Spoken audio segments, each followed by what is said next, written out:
Good morning, all. Today we are discussing the worksheet of chapter number 5. Okay. So question number 1 is fill in the blanks. Fill in the blanks. First number. Two dash are said to form linear pair of the angles if their non-common arms are two opposite rays. अब जब भी यहाँ पे ऐसा बताया है कि two dash are said to form a linear pair, वो लीनियर पेयर होते हैं जब उसके non common arms are on two opposite rays. Non common arms जो है वो टू अपोजिट रेज, मतलब यहाँ पर इस तरह से कुछ बता रहा है कि यहाँ पर ये दोनों रेज है नॉन कॉमन आर्म्स और एक ये इस तरह से है. तो यहाँ पर ये जो बताया है कि हमको non common arms opposite raise है, तो यहाँ पर ये दो एंगल्स जो है वो लीनियर पेयर भी फॉर्म कर रहे हैं. तो ये दोनों एंगल्स कौन से एंगल्स है? Adjacent angles. So question number 1 first is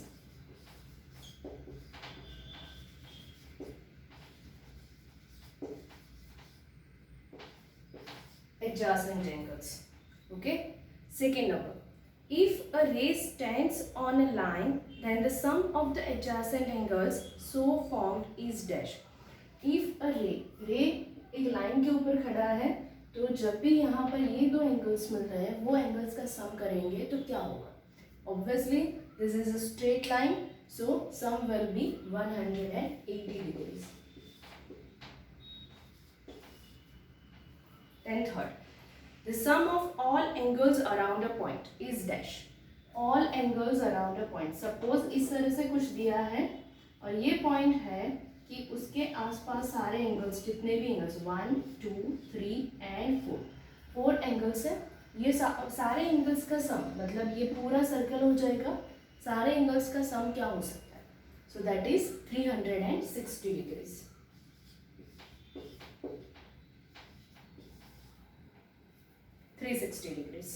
Next, fourth number, an angle which is equal to its complement is dash. एक एंगल है कि जिसका कॉम्प्लीमेंट सेम है. हमने ऑलरेडी डिस्कस किया है complementary angles add up to 90 degree. तो complement और इसके एंगल दोनों सेम है, that is 45 degrees. Then next,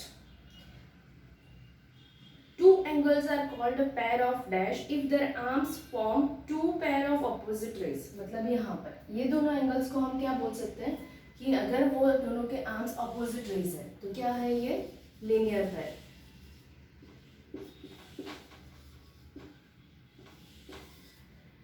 then sixth number,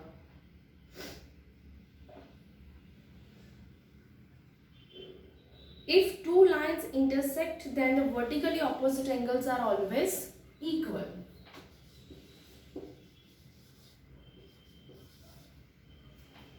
Seventh, a line which intersects two or more lines at distinct point is called dash.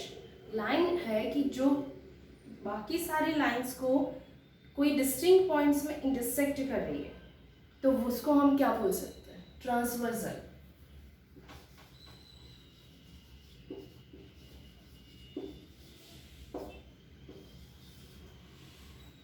Next, you can draw dash transversal on a line.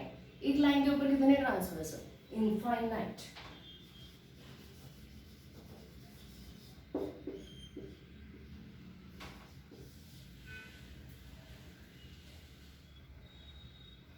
If two lines are intersected by a transversal such that any pair of corresponding angles are equal, then the lines are corresponding angles are equal, then the lines are parallel. जैसे parallel lines के लिए हमने देखा था कि transversal से जितने भी एंगल्स बन रहे हैं वो इक्वल होते हैं. यस, डिफरेंट प्रॉपर्टीज हमने चेक किए थे, corresponding angles, alternate interior angles, ये सब कुछ देखा था. तो उसी तरह से यहाँ पर क्या हो जाएगा? ये lines are parallel. Okay, so question number 1 हमारा यहाँ पे खत्म हो रहा है. क्वेश्चन नंबर 2 देखते हैं.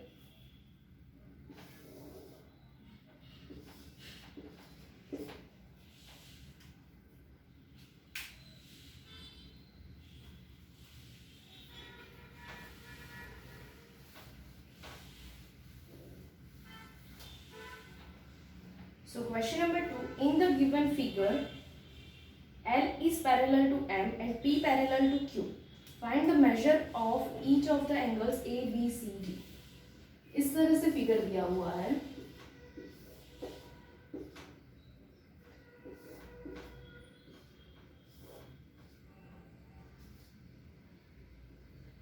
L is parallel to M and P is parallel to Q. ये angles A, B, C and D. This is 100 degree that is given. तो ABCD एंगल्स का मेजरमेंट फाइंड आउट करना है। First of all 100 degree and angle D, ये दोनों क्या है? Vertically opposite angles, and vertically opposite angles are always equal. So angle D and 100 degree are vertically opposite angles. Therefore, angle D is equal to 100 degree. अब angle D 100 degree हो गया. D and B both are corresponding angles. वो हम देख सकते हैं कि यहाँ पर जैसे ये जो ट्रांसवर्सल से बन रहा है ऐसे ही ये इसका बन रहा है. तो D and B are corresponding angles. Angle B and angle D are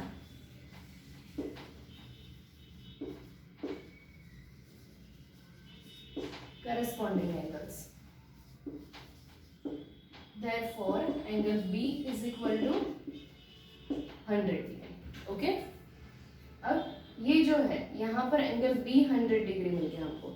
तो यहाँ पर इस तरह से अगर हम देखें, ओके, तो ये Z बन रहा है. ऑल्टरनेट इंटीरियर P बोल सकते हैं हम B और 100 डिग्री को. इस तरह से भी हो सकता है. तो उस तरह से हमने लिखा है, अगर B angle B is equal to 100 degree alternate interior angles, then also it is okay.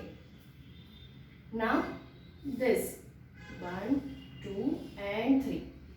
Okay, तो इस तरह से भी Z बन रहा है. फर्स्ट ऑफ ऑल ये B है, ये B और A दोनों यहाँ पर है इस तरह से.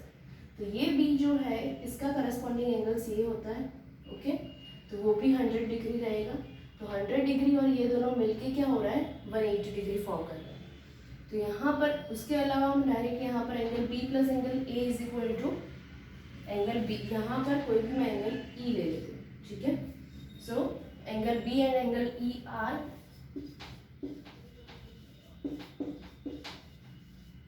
corresponding angles.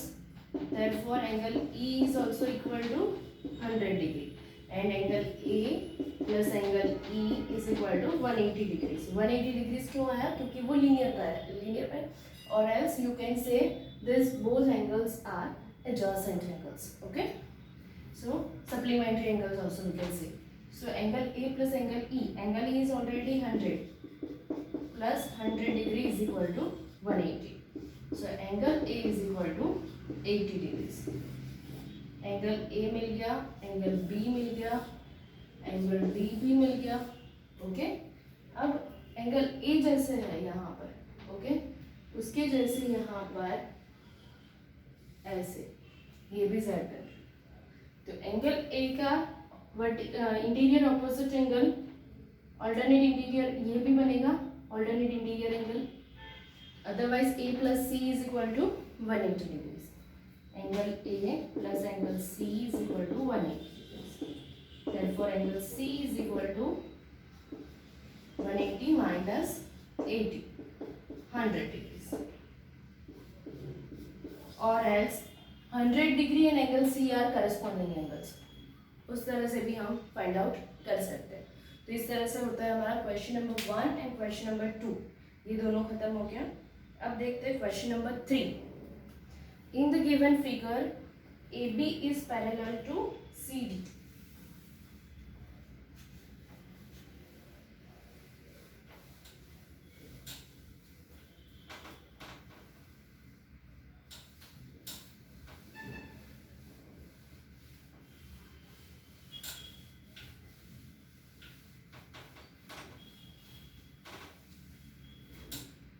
AB is parallel to CD and AD is produced at E, so that angle BAE is equal to 125 degree. Let's draw a figure. Question number 3.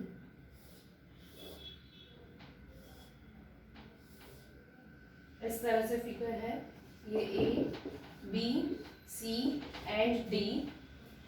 यहाँ पर आएगा E this one is z, y, x, and this angle is given 125 degree. We need to find all other angles x, y, z. x, y, z find out करना है. अब 125 degree है, यहाँ पर ये दोनों पैरेलल लाइंस है, तो ये ट्रांसवर्सल हो गया, तो ये दोनों क्या हो गया, corresponding angles. So angle z and 125 degree are corresponding angles. Therefore angle z is equal to 125 degree. Angle z मिल गया. अब z मिल गया, उसके बाद यहाँ पर x भी फाइंड आउट करना है हमको. यहाँ पर ये 125 डिग्री है, x और 125 डिग्री का सम क्या होगा, 180. Angle x plus 125 degree is equal to 180 degrees. Okay, so angle x is equal to 180 minus 125. Angle x is equal to 180 minus 125,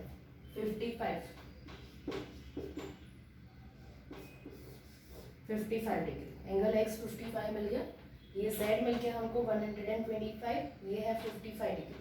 अब y फाइंड आउट करना है इसी तरह से 55 degree. Otherwise we can find out that alternate interior angles are always equal. और angle x plus angle y is equal to 180. So 55 degree plus angle y is equal to 180. Angle y is equal to 125.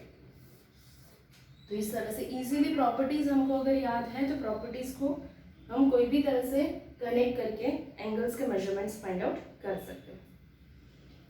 Question number 4. In the given figure, rays OA, OB, OC and OD intersect at a point. Find the value of x.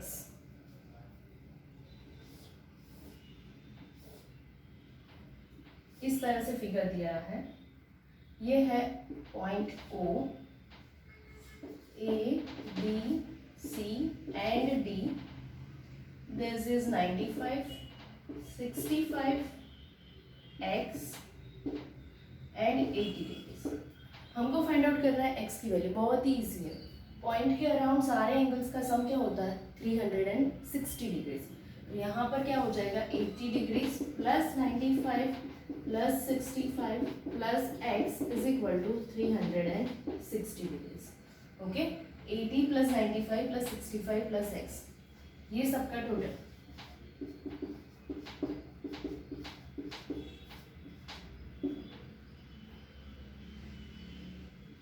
240.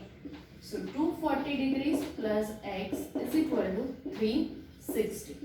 So x is equal to 360 minus 240. X is equal to 120 degrees. Very easy sum. 120. Point के around सारे angles जितने भी होते हैं उसका सम क्या होता है, 360 डिग्रीज. तो उसके ऊपर से हम x की वैल्यू फाइंड आउट कर सकते हैं. Question number 5 is true or false. True or false? Sum of two complementary angles is 180 degree. Complementary angles का सम हमेशा क्या होता है, 90 degrees. तो यहाँ पर दिया है 180. False. Then second, sum of two supplementary angles is 180 degrees. That is true. Supplementary angles का सम हमेशा 180 होता है. Third, sum of interior angles on the same side of transversal with two parallel lines is 90 degree. Interior angles on the same side of transversal with two parallel lines is always 180 degrees. So this statement is false. Fourth, vertically opposite angles are equal. True. Fifth, a linear pair may have two acute angles. Linear pair हमेशा one acute one obtuse होता है, या तो दोनों right होते हैं, लेकिन दो acute angles पॉसिबल नहीं है. False. Sixth, two supplementary angles are always obtuse angle. One of them will be acute and one of them will be obtuse. So this statement is also false. Okay, तो यहाँ पर हमारा question number 5 खत्म हो गया. Question number 6 जो है वो भी इसी तरह से सॉल्व करना है. सो question number 6 and 7, these two questions you will do in the homework. Okay, और ये बाकी के सम्स आपने अगर कर लिए हैं तो चेक कर लो कि इसके आंसर्स आपने जो लिखे हैं वो सही लिखे हैं या नहीं लिखे। क्लियर?